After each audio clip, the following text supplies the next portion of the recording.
마지막 입세 12월 달이 되었습니다. 결산의 달로 기도하고 한 달을 잘 마무리하기를 바랍니다.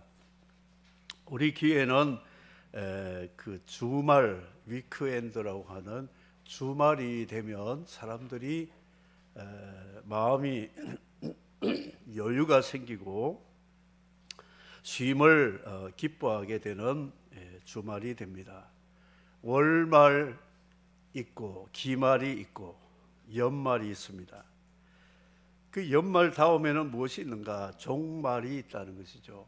하나님 앞에서 그 앞에 것들은 전부 사람 앞에서 계산하고 손익과 수지를 결산하는 그런 시간들이지만 종말은 하나님 앞에서 결산 보고를 해야 되는 그때가 우리에게 남아있다 하는 것입니다. 그 결산에 대해서 오늘 마태복음 25장 세 가지 비유에서 종말에 관한 비유를 말씀합니다. 열 처녀 비유에서 하나님 앞에 서면 지혜로 살았는지 미련하게 살았는지 하나님이 우리를 결산하고 따져 물으실 것입니다. 지혜는 하나님의 방법대로 사는 것과 그리고 어리석은 것은 인간의 지혜와 방법으로 살아간 것에 대한 하나님의 결산이 있을 것을 말씀을 합니다. 달란트 비유에서는 하나님이 우리에게 각자에게 맡겨주신 달란트를 착하고 충성되게 잘 관리했는지 충성도를 결산을 할 것이라고 말씀합니다. 양과 염소의 비유에서는 의인과 악인을 하나님이 결산하시는데 우리 삶이 의롭게 살았는지 악하게 살았는지 이것을 결산할 것이 종말의 때라고 우리에게 말씀하고 있습니다. 그 가운데 오늘 달란트 비유를 통해서 주님의 말씀을 듣고자 하는데 이 달란트 비유의 핵심은 뭐냐면 주종 관계입니다. 요즘 말하면 노사 관계에 대해서 말씀을 하고 있습니다. 비유라는 것은 어떤 현상과 사물을 직접 말하지 않고 무엇을 빗대어 가지고 비슷한 현상과 사물을 빌려 가지고 표현하는 것을 비유라고 말하고 있습니다. 그래서 눈에 보이지 않는 영적 세계에 대해서는 우리가 눈에 보이는 걸 가지고 비유하지 않으면 이해하기가 힘듭니다. 그래서 주님은 천국은 눈에 보이지 않습니다. 대한민국은 눈에 보이는데 천국은 보이지 않습니다. 9시 KBS 뉴스에 천국 뉴스가 없습니다. 대한민국과 월드 뉴스는 나오지만 보이지 않는 천국에 되어지는 일은 하나도 뉴스거리가 되지 않는다는 것이죠. 그래서 주님은 천국은 겨자씨와 같으니, 겨자씨는 알고 있거든요. 채송화 같이 작은 씨인데 이 씨를 심으면 1년 초이기 때문에 조금 자랄 줄 아는데 큰 나무가 되어버립니다. 그래서 새들이 겨자씨에 깃들이는 그런 비유를 하면서 하나님 나라는 작은 것이지만 엄청난 영향력을 미친다, 그런 의미를 말씀하고 천국에 대한 7대 비유들이 많이 있습니다. 결혼식 비유도 있고 달란트 비유도 있고 여러 가지가 많이 있다는 것이죠. 지옥을 가봤어야죠. 그래서 지옥을 한번 경험한 사람치고 예수 안 믿을 사람은 한 사람도 없다고 저는 생각합니다. 아 뜨거워, 이 죽겠다, 그래야 정신 차린 거요. 눈 뜨세요. 천국 가시는가 봐. 지옥이 어떤 것인지를 맛을 보시려면요, 저 가스레인지 불이 탈 때 손 한번 넣었다가 뽑아보세요. 지옥의 0.000%도 아닌 뜨거움이 바로 그런 우리 눈으로 볼 수 있는 불꽃이라고 말할 수가 있습니다. 그런데 이 지옥을 주님 비유로 말씀하실 때 최저치로서 말씀한 거예요. 불로 소금치듯 함을 받으리라, 이런 말씀인데, 새우 소금튀김 드셔보셨죠? 살아있는 새우를 불 위에다가 소금을 얹어 놓으면 소금이 튀면서 새우도 같이 튀면서 구워지는 그런 것이, 이거는 지옥이 돼서 0.000% 정도만 비유로 말씀한 것이라는 것이죠.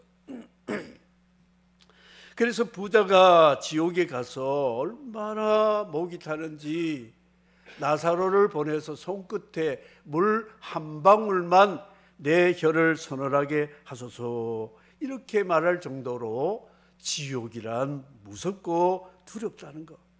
그리고 이 지옥은 죄수들에게 5년 10년 형이 아니라 무기징역같이 기한이 없습니다.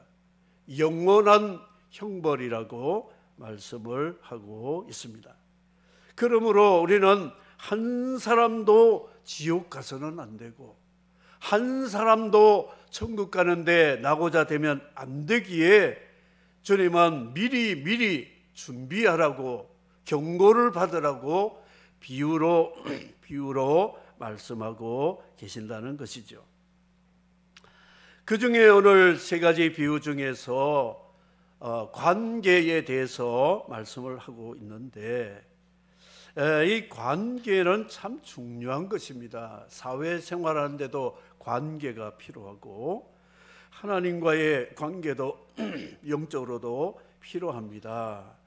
그래서 세 가지 비유 중에는 부부 관계, 신랑과 신부의 관계를 열처녀 비유로 말씀하고 있고요, 달란트 비유에서는 주인과 종의 노사 관계를 말씀하고 있고, 양과 염소의 비유에서는 목양의 비유를 하고 있습니다. 목자와 양의 관계에 대해서 설명을 하고 있다는 것이죠. 근데 우리는 보이는 육체적인 관계에 대해서는 설명 안 해도 다 100% 이해를 합니다. 가정 관계를 말씀드리면 부부 관계, 부자 관계, 형제 관계, 친척 관계 다 알고 있습니다. 그런 관계 속에서 우리가 사회적인 기초 다리로 가정으로 살아가고 있습니다. 사회에서의 관계는 사제 관계 있죠. 스승과 제자, 노사 관계, 그리고 우리는 한 동족, 한 나라, 한 시민으로서 이웃 관계로 살아가고 있다 하는 것은 더 이상 설명하지 않아도 이해가 됩니다. 교회에서의 관계는 목양 관계, 목자와 양의 관계, 그리고 양과 양들의 교우 관계가 있고, 그리고 역설적으로는 양과 염소의 관계도 있다. 그래서 양도 있지만 염소 같은 이단의 추종자들도 있다, 이것을 말씀을 하고 있습니다. 그런데 이것은 다 육체적인 관계를 우리에게 말씀하고 있습니다. 하나님은 우리 모든 사람들에게 세 가지 관계를 창조주의 주권으로 설정을 해 놓았습니다. 대신 관계, 우리는 하나님이 살았다, 죽었다, 계신다, 안 계신다 말할 것도 없이 이 관계는 지구의 우주의 관계와 같은 그런 관계가 이미 설정이 되어 있습니다. 우리는 어디를 가더라도 하나님과의 관계를 피할 수가 없습니다. 시편 139편에 보면 내가 하나님을 떠나서 어디로 피하리이까? 높은 산으로 깊은 계곡으로 바다 깊은 곳에 갈지라도 거기에도 하나님이 계시나이다. 하나님의 눈을 피해서 어디로 가며 하나님 귀를 피해가지고 우리끼리 속닥속닥 한다고 하나님이 못 들으시는 분이 아닙니다. 그분의 고백, 시편 기자의 고백은 정말 대신 관계에 대해서 설정된 자신을 알았던 사람의 고백이었다는 것입니다. 대인 관계가 있습니다. 이 대인 관계는 사람과 사람과의 관계이기 때문에 사람은 하나님의 꽃같은 피조물이고 구원받은 사람은 동일한 그리스도 안의 형제와 가족이기 때문에 대인 관계에는 높고 낮고 천하고 귀하고가 없습니다. 헬라인, 유대인 모든 지혜로운 자, 미련한 자는 하나님이 설정해 주신 관계 속에 살아가는데 그 관계에는 사랑이라는 관계 밖에는 더 다른 설정이 없다는 것입니다. 그래서 하나님의 설정된 관계를 이탈한 사람들이 내가 다른 사람을 짓밟고 내가 더 높아지고 내가 다른 사람을 이용해서 나의 이익을 추구하는 그런 속물이 되기 때문에 그것을 죄를 짓는 것이라고 말씀하는 거예요. 대신 관계를 엎어놓는 것이 우상 숭배와 이단 범죄입니다. 대인 관계를 깨트리는 것이 하나님 앞에 죄를 짓는 것이. 대물 관계가 있습니다. 하나님은 창조 이후로 우리에게 피조물을 사용할 권리를 주셨습니다. 그런데 이 피조물은 나만을 위해서 사는 것이 아니라 공동재산이라는 것이. 자연은 공동재산입니다. 그런데 나라들이 먼저 땅을 점령해서 이 땅에다 말뚝 박아놓고 이 땅은 우리 땅이다. 그래서 남극에 가면 기지들마다 나라들이 먼저 가서 말뚝 박아놓고 이 지역은 우리 땅이다. 크릴, 새우를 잡을 때 우리 땅에서만 잡아야 된다. 그 영하 50도 되는 남극 북극에서도 땅 싸움을 하고 있는 인간들의 모습을 볼 수 있습니다. 그런데 그것은 하나님이 공동 사유물로 우리에게 주셨습니다. 그래서 대물이라는 것은 서로 나누어 쓰라고 주셨는데 말뚝 박아놓고 철조망 치고 이거는 우리 땅. 바다가요, 옛날에는 어디든지 가면 바다를 다 볼 수 있습니다. 그런데 바다를 가서 보려고 하니까 이 호텔들, 리조트들, 뭐 커피숍들이 바닷가 좋은데 자기 땅이라고 다 지어놓고 바다를 가리고 있는 거예요. 그러니까 호텔 못 가고 리조트 못 가는 사람은 바다 구경도 못 하는 거예요.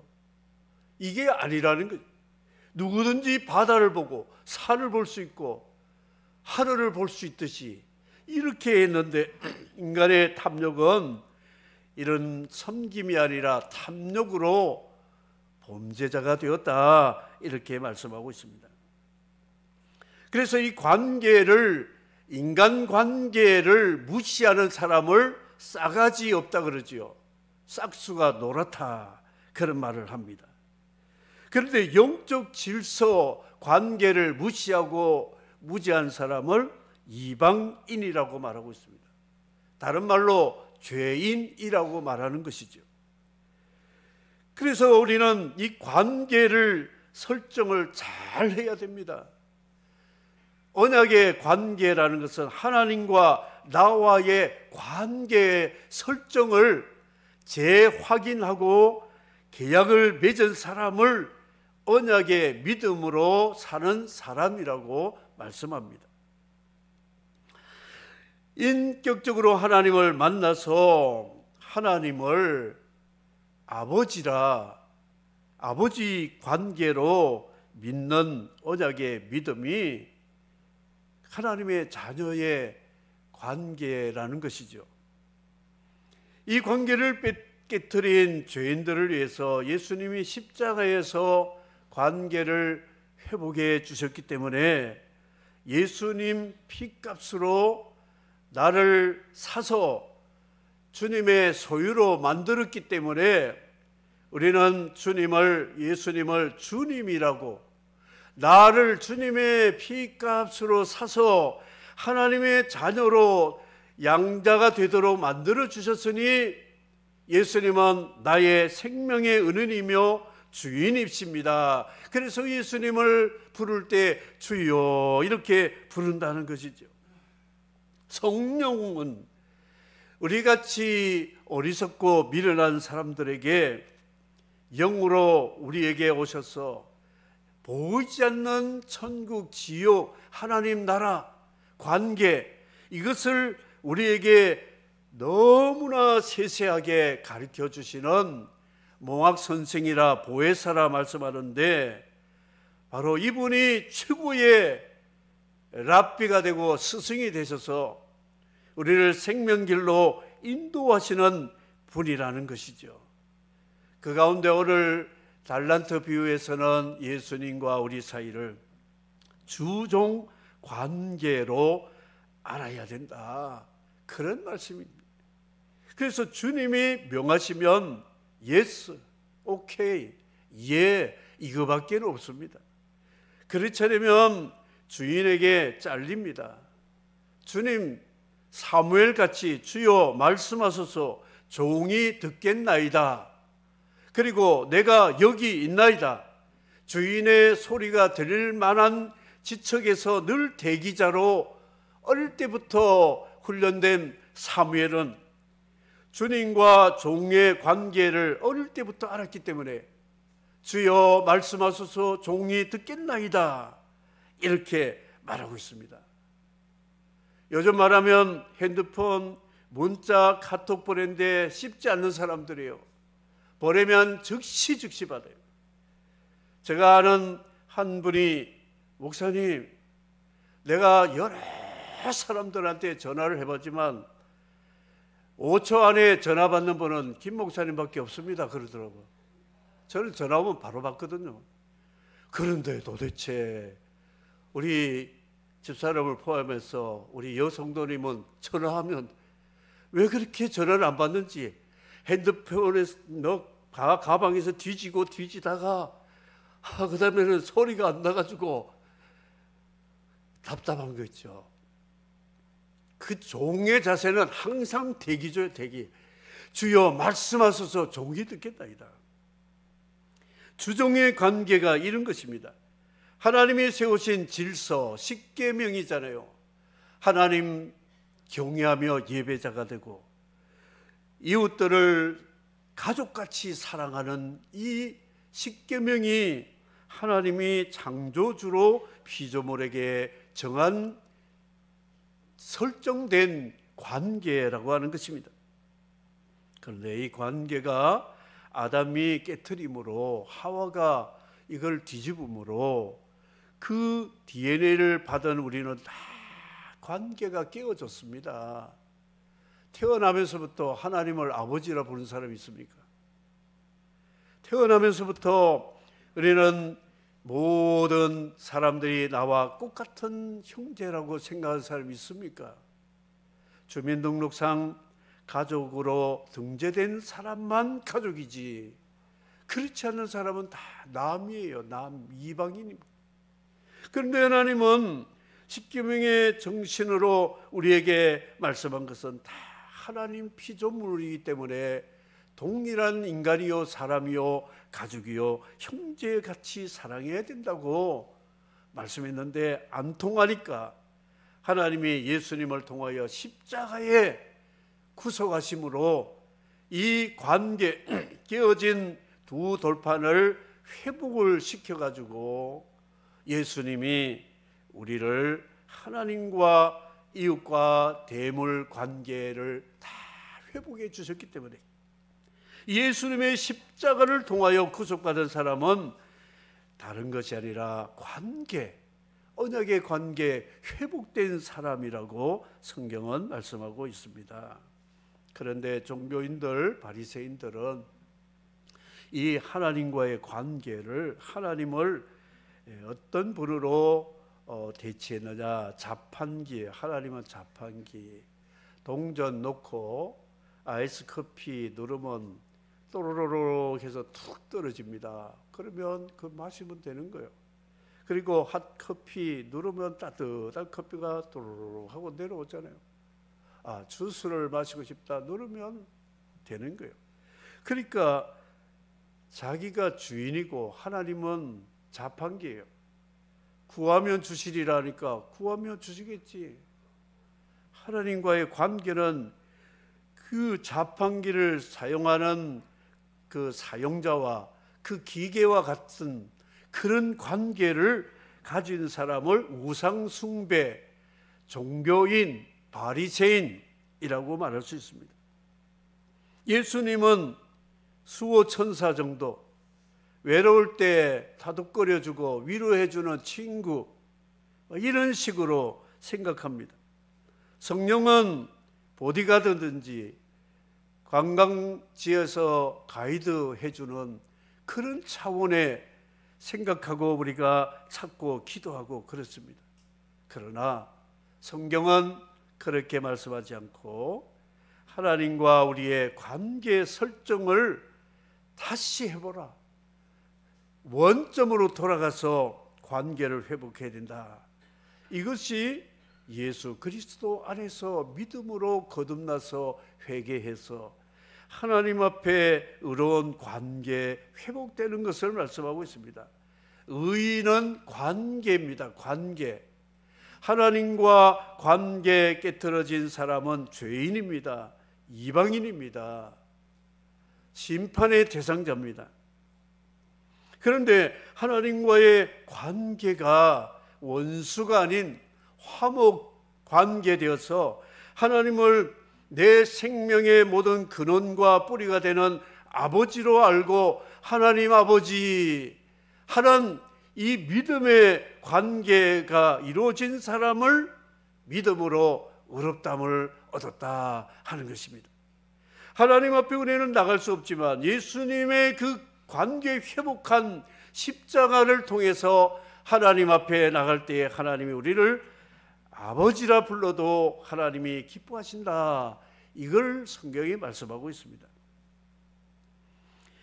우리가 이웃들과의 관계 회복해야 되는데 관계 깨어진 것은 하나님이 우리에게 주신 행복을 스스로 깎아먹는 것이고 스스로 자기 생명을 해하는 자살 행위와 같다 하는 것입니다.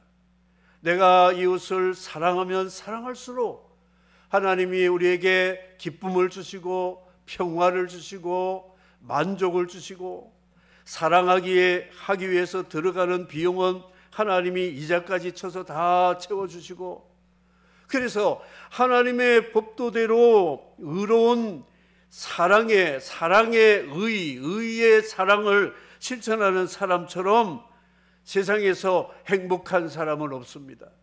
그 외에는 다 거짓된 행복입니다. 자기만 사랑하고 이웃을 내 몸같이 사랑하지 않는 사람의 행복은 위선이고 위장이라는 것입니다. 사랑해 보십시오. 행복한가 아니한가? 나 지금 요즘 너무 힘들어. 그래서 어쩌란 말이요? 어떻게 할까요? 하여튼 힘들대. 그 치료 방법은 사랑해 보세요. 당신이 누구를 미워하는 것 같은데요? 당신만 몸을 챙기고 당신만 위해서 살지 않은가요? 성령은 그렇게 말씀하고 있습니다. 그래서 나를 십자가에 못 박고 주님 십자가 원리대로 사랑해봐라. 그러면 힘 하나도 안 듭니다. 힘 안 드는 것이나 힘이 더 생기는 거예요. 비타민, 에너지, 힘을 주시는 분이 하나님이시다, 이것입니다. 그래서 우리 인간관계는 동반자입니다. 동반자. 함께 하나님 앞에 갈 때까지 서로 사랑하는, 서로 의지하고 서로 격려하고 서로 붙들어 세워주는 동반자입니다. 그런데 현대인들은 동반자를 누구로 지금 더 좋아하느냐? 반려견. 개가 자기 인생의 반려자가 된 거예요. 그래서 가족 관계보다 더 시간을 많이 보내고 더 관계를 진하게 하는 관계자가 반려견이라는 거예요. 그리고 젠더 결혼 있잖아요. 이성 결혼이 아니라 동성 결혼을 하는 거예요. 그래서 이성 간의 불륜, 동성 간의 사랑, 군신 간의 배반, 반역, 신인 간의 배교, 우상, 이게 이스라엘과 유다의 역사 가운데 왕들이 세워지면 이 사람이 어떻게 이제는 제대로 할까 하고 열왕기 역대상하 보면 잘 나가다가 삼천포 또 빠지는 거예요. 또 우상 숭배하고 산당을 또 이렇게 추천해주고 그 권력을 가지고 악을 행하고, 제사장들은 이 왕이 제사하러 오면 임금님 오지 마세요, 예배드리지 마세요. 왜? 내가 임금인데. 당신이 우상 숭배하고 권력을 가지고 자기만을 위해서 사용하는 남용자는 하나님이 오지 말라 그랬어요. 오지 마세요. 말해줘야 되는 거예요. 선지자도 궁궐에 가야 됩니다. 가서 임금님, 세례 요한처럼 당신이 동생의 아내를 취한 것은 이건 죽을 죄입니다. 회개하세요. 버리세요. 해야 되는데 그 말을 했잖아요. 그랬더니 그 여인이 독을 품고 생일날에 딸을 보내가지고 살롬에 춤춰가지고 나라의 절반도 준다고 하니까 세례 요한 목을 달라 그래서 쟁반에 목을 가지고 왔잖아요. 이런 인간들에 대해서는 하나님은 당신을 세웠지만 당신 하나님 뜻대로 안 했으면 당신은 해고요, 내려앉으세요, 하나님 앞에 나오면 안 됩니다 해야 되는데, 선지자 제사장도 다 한 통속이 되어가지고 옳다고 하니까 나라가 망하게 된다는 것이죠.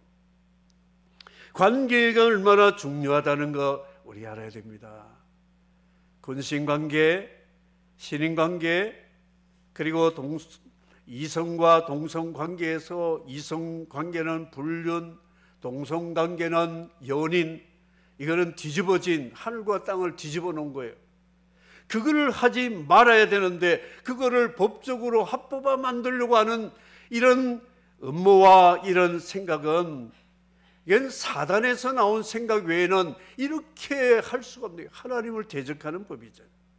총체적인 반역이라고 로마서 1장 21절 25절에 바울 사도는 로마 당시 때의 죄를 말씀했지만 2000년 후에 오늘 우리 시대에는 이보다 더 큰 죄를 범하고 있다는 것입니다.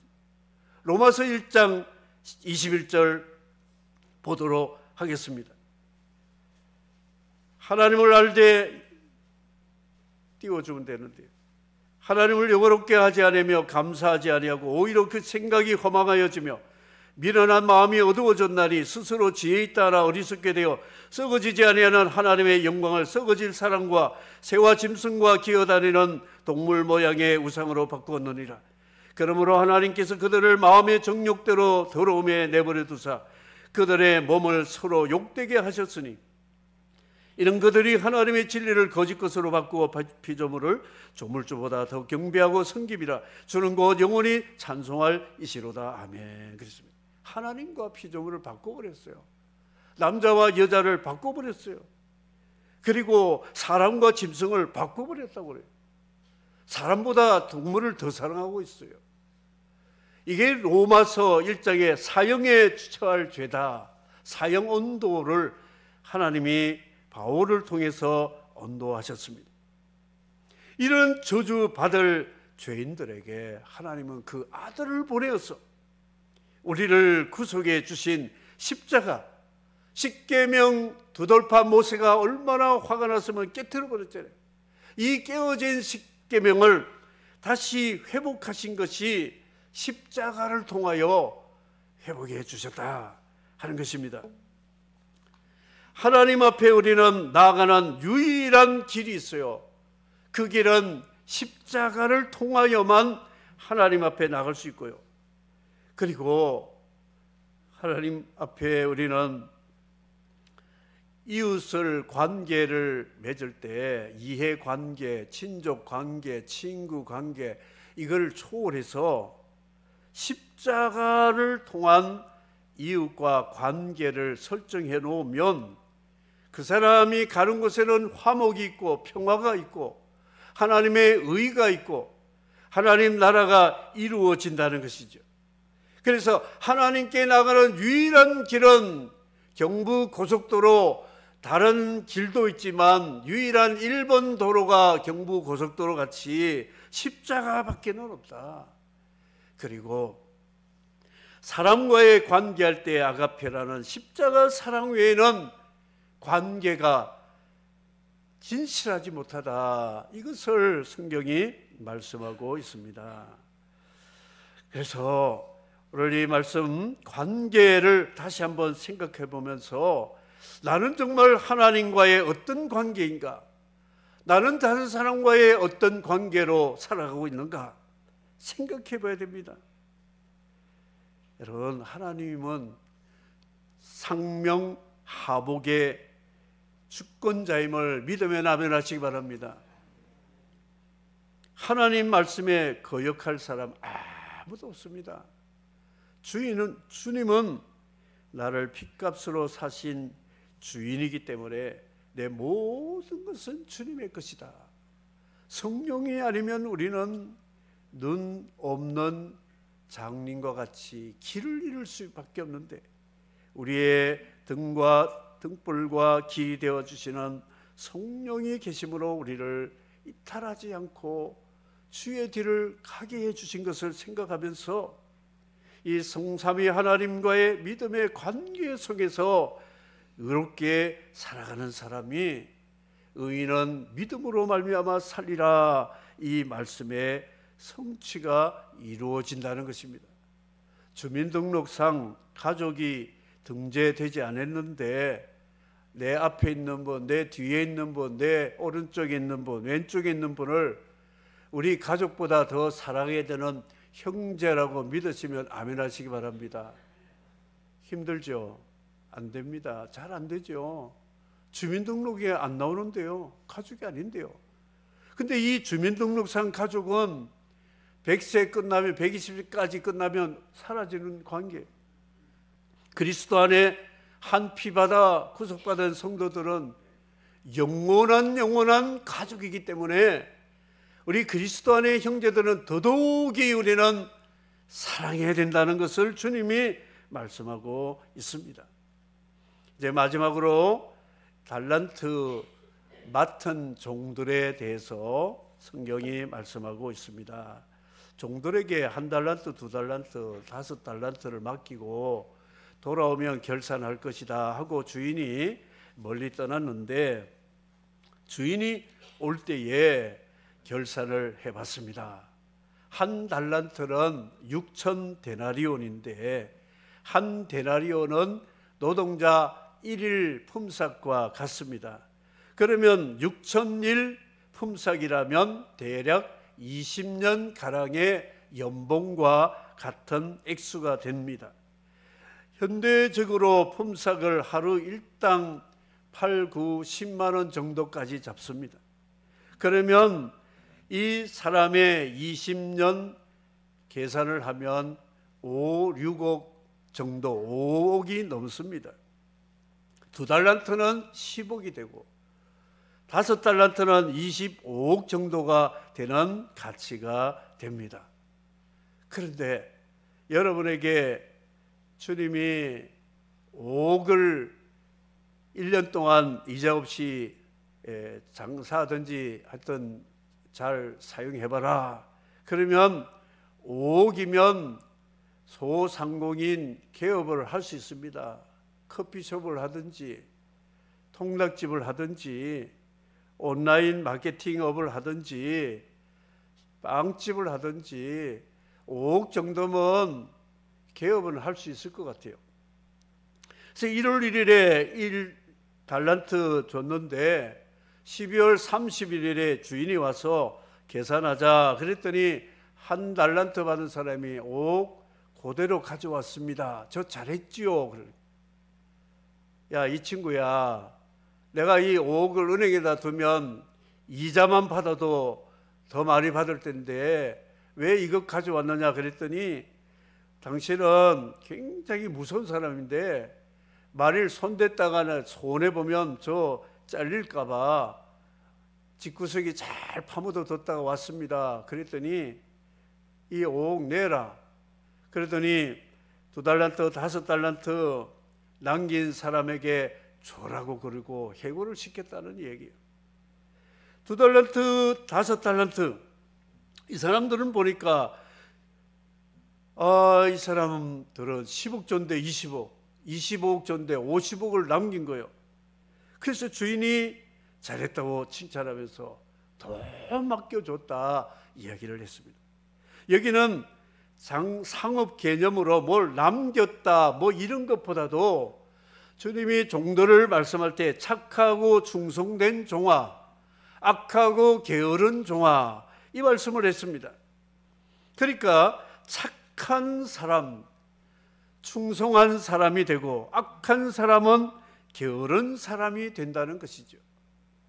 하나님이 우리에게 각자에게 맡겨주신 달란트가 있습니다. 생명, 시간, 은사 여러 가지 다 맡겨주셨는데 이걸 가지고 우리는 주님을 위해서 나를 핏값으로 사신 주님을 위해서 내가 주님이 나를 믿어주시고 이 거액의 돈을 맡겼으니 내가 주님을 위해서 장사해야 되겠다. 이런 정신으로 했기에 남겼고 칭찬받았고 주님에게 인정을 받았다. 이것을 말씀하고 있습니다. 우리는 이제 연말인데 각자에게 종말이 있을 것입니다. 주님 앞에 섰을 때에 내가 너에게 베푼 은혜대로 열매를 맺고 살았는지 주님이 말씀하실 그때가 있을 것이라 하는 것입니다. 30배, 60배, 100배 씨 뿌리는 비유에서 말씀하고 있습니다. 그런데 이 씨가요 한 알인데 한 알의 밀알인데 연길 옥수수 맛이 정말 좋습니다. 크기는 강원도 옥수수보다 더 큽니다. NK 사역할 때에 그 가을에 뒷동산에 심어놓은 것들이 얼마나 많은지 삶아서 먹으면서 북한 분들하고 내기를 했습니다. 이 옥수수 몇 알인지 내기하자. 당신은 몇 개, 나는 한 300개, 나는 한 400개, 500개 안 넘어가더라고. 그래서 먹으면서 하나씩 까서 세봤더니요 800개요. 800개. 놀라지도 않네요. 옥수수 안 세봤지요. 저는 세봤거든요. 그런데 이 800개입니까? 요 하나를 심었는데 가지에 2-3개는 열거든요. 위에 꼭대기 뭐 작은 거 놔두고 큰 거 2개만 해도 1000개가 넘잖아요. 1500개가 넘잖아요. 이거는 놀라운 것입니다. 하나님의 창조의 복은 씨앗을 보면 정말 놀라운 거예요. 그런데 사람은 열매를 그렇게 맺지 않는다는 것이죠. 한 사람 구원했는데 자기 가족 구원도 아직 안 되고 이웃들까지도 아직도 전도 못하는 우리를 보면 주님이 뭐라고 하실까? 악하고 게으른 종아, 그렇게 책망받을지 않을까 참 두려움도 생기고 있습니다. 오늘 이 말씀을 맺도록 하겠습니다. 우리에게는 이제 결산의 날이 가까이 오고 있다. 하나님과의 그 주종 관계를 잘 설정하고 하나님 아버지, 예수님은 우리의 주님, 성령은 우리의 보혜사로 이 삼위 하나님과의 의의 관계 가운데서 이웃들을 내 주민등록상 가족 초월하는 영원한 가족의 대상으로 사랑하며 살아갈 때에 하나님이 우리를 잘했다 칭찬하시는 그날이 올 것인데, 그날에 우리는 한 사람도 낙오자가 되지 않도록 달란트 이 영생의 복을 받은 것 잘 관리해서 주님 앞에 잘했다 칭찬받는, 그래서 그 남긴 액수가 지금 말하는 것이 아니라 착하고 충성되었다는 그 관계 속에서 정말 감사하는 마음으로 착한 마음, 충성된 마음을 가질 때에 주님이 우리를 칭찬하시고 영광의 그 나라로 인도해 주실 줄을 믿고, 우리 모두가 그들과 결산할 때 하나님이 결산하는 그날을 생각하고 믿음으로 의의 삶을 살아갈 수 있기를 주님의 이름으로 축복합니다. 아멘.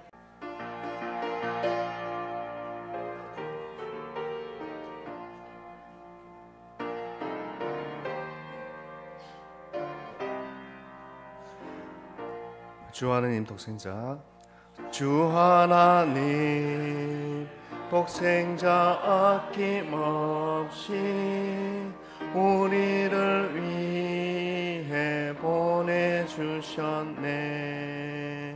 십자가에 피 흘려 죽으신 주, 내 모든 죄를 대속하셨네. 주님의 높고 위대하심을 내 영혼이 찬양하네. 주님의 높고